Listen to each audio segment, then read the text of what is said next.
Hello, AfterBuzz TV fans. We're here in downtown Los Angeles on Anime Expo Day 0 at the Westin Bonaventure, and we're sitting with Lisle Wilkerson. How are you? I'm very, very good. How are you doing? Oh, I'm just great. Thank you so much for taking the time to talk to us today. So I want to talk a little about your background. You grew up in Japan, yeah? I grew up in Japan. My parents moved there when I was 5, and I lived there until about 5 years ago. So I spent my whole life there pretty much, yeah. Awesome. And of course that consequently has made you fluent in both Japanese and in English. Correct. And you do a lot of correspondent work, correct? I do, like for a lot of the red carpet work, like the Academy Awards, Golden Globes, Grammys, Emmys. I started doing that kind of work, though, in Japan because I was in radio. So I did a lot of work with the translating team, subtitle team, and that's kind of led to me, you know, artist interviews, and yeah, I've done everything. That's what happens when you're in the industry for like so long. But yeah, so it's been a really wonderful journey, though. You know, I never thought that it would take me to where I am, and one of the really wonderful things about this whole thing has been I never even knew about the whole anime convention scene and how big anime and video games were in Japan, or I mean here in the States, and so that's been really cool to see, you know. So do you have any favorite convention stories? I know you've been around the convention circuit for a little while now. Yeah, I have. I have some really good, some really fun times. I think one of my favorite, and this is actually a fangirl moment, and this happened at AX 3 years ago. I believe they had a Japanese voice actor for a TV show that I grew up with called Candy Candy. Okay. And I was a die-hard fan. And he played a character called Anthony, right? And so he was the love interest of Candy Candy. And this was, I don't know, I was probably like in my 4th grade or 5th grade, and every girl watched this show, right? So, and then there came a time in the storyline where he actually dies, right? They're both, you know, on horses, and they're like enjoying the beautiful nature, and then all of a sudden his horse gets caught up in a trap. And then he gets flung from the horse and he dies. Oh, no. So it was really traumatic for me. This is a kid's show? Yeah. I still remember this. And so I remembered like telling my mom, I'm like, Mom, I can't go to school.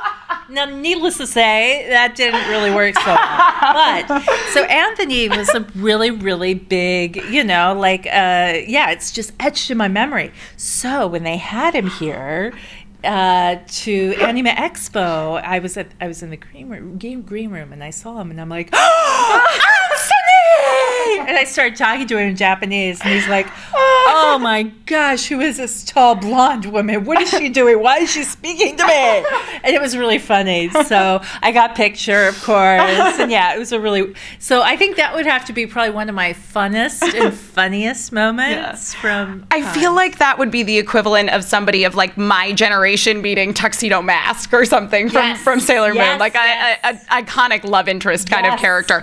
So growing up in Japan, then you were an anime fan. Oh, yeah. Are there any series that you watched growing up that you're surprised like never made it into the Western market? Yeah, and Candy Candy is one of them, you know.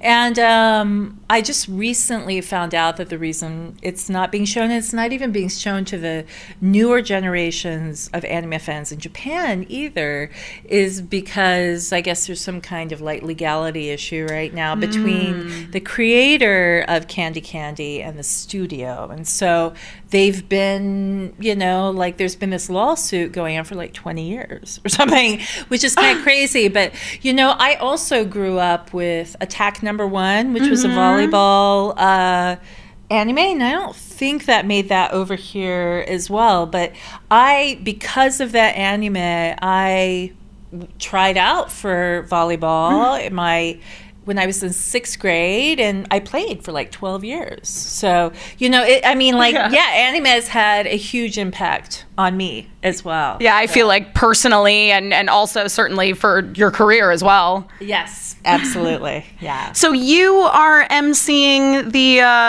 cosplay masquerade. Super excited.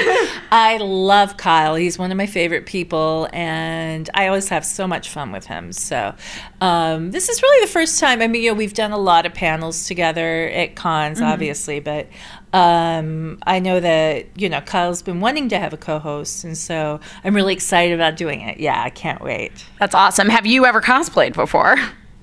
I have, and I want to again. I'm hoping to, because I used to box, so I'm hoping to get back into boxing, and I actually want to cosplay as one of my fighters, my female fighters. Yeah, so I was going to say that's the perfect transition into talking about your voiceover career, which is primarily the voices of female characters in fighting games. I like to beat people up. Absolutely. Do you have a favorite of your collection of very strong martial arts inclined ladies?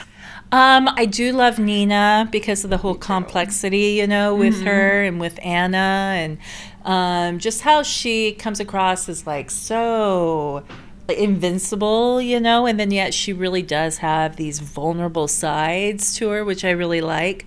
But I also like Sarah Bryant because she's so sassy, and I love that. And, you know, it's been really cool how Shamu, which was a video game I did like not even like 14 years ago.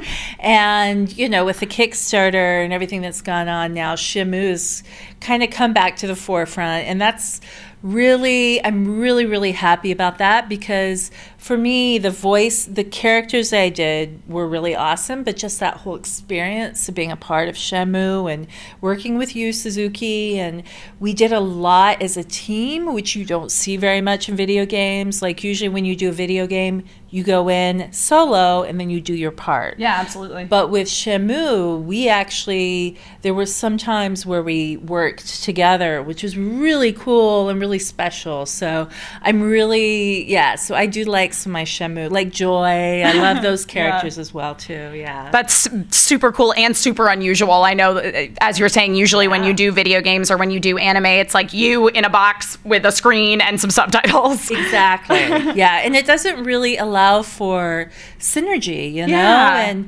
And with anime in Japan, it's done as a group, and I think because of that, like because I've done a lot of interpreting for Japanese seiyuu, and they tend to be very good friends. Like they hang out a lot, and so, you know, it's really cool to kind of to have an experience like that. So any particular seiyuu that you got to interpret for that you love? Well, I personally absolutely love Furukawa Toshio. Okay. He was in Dragon Ball Z, One Piece, and he's a good friend of mine. So every time I go back, I always see him and his wife. Awesome. And one of the reasons I like him is because his wife is also a voice actress, but she grew up in Candy Candy and Attack Number 1. So I was eating lunch with Furukawa Toshio-san and his wife, and we were just talking about anime. We're like, what? I can't believe, I know, I love Anthony. We're just going on and on. We're totally like fangirling, and Furukawa-san was like, oh, I can't relate to any of this, you know? But he is really phenomenal to work with.